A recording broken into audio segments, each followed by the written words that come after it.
Europe, you have Theresa May. In Germany, Angela Merkel. In Italy, what do you think? Well, I think you have a lot of women coming up in your ranks. I've met a number of them here. Your mayor here in Turin, which is wonderful.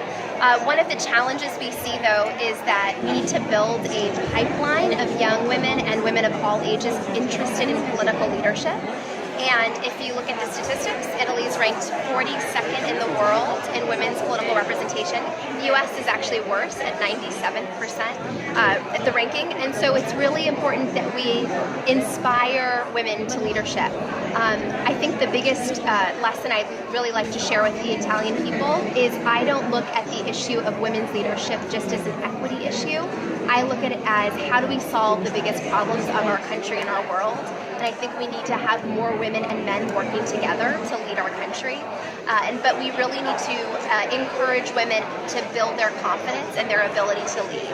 So to be able to have the next, prime minister, the next president here in Italy, I think you need to really build a ground of young women, of women of all backgrounds interested in political leadership. But it looks like there are some very good women coming up now, and so we really need to encourage more of that. And what do you think about Virginia Raggi? Many American newspapers raised doubts about her ability to take the reins of Rome. Honestly, all I've heard is good things, and that we have first time a woman mayor running as mayor of Rome, and I think, again, I don't know all of the specific politics of here in Rome or here in Turin and here in Italy about the politics.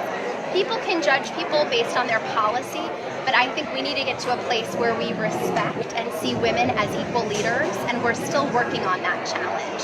So I think it's really exciting to see a woman mayor of Rome. I think it has ripple effects, meaning she will be a role model to other women around Italy in the city of Rome, that women can do it too and be important leaders just like men.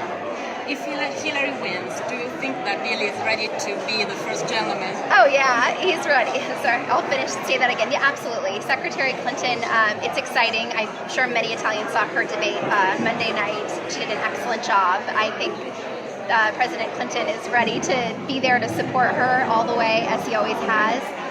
He has a lot of issues he's been working on around the world with the Clinton Foundation. He won't be doing that as much anymore if he becomes the first gentleman. But it is exciting to see him potentially as the first gentleman, I think is what his title will be. I'm not sure. How is Hillary now? I mean, after the pneumonia and her presumed lies on her health.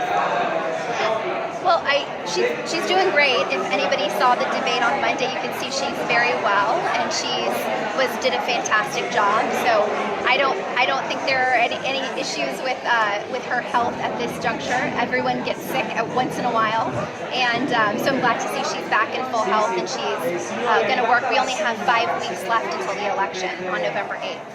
Why are you in Italy? Why did you leave Hillary Clinton in such a crucial moment of her campaign? I don't work on her campaign. I worked on her campaign in 2008, her first presidential, and then I was one of the directors for Ready for Hillary, and Ready for Hillary was an early effort to build support for her to run for president this time.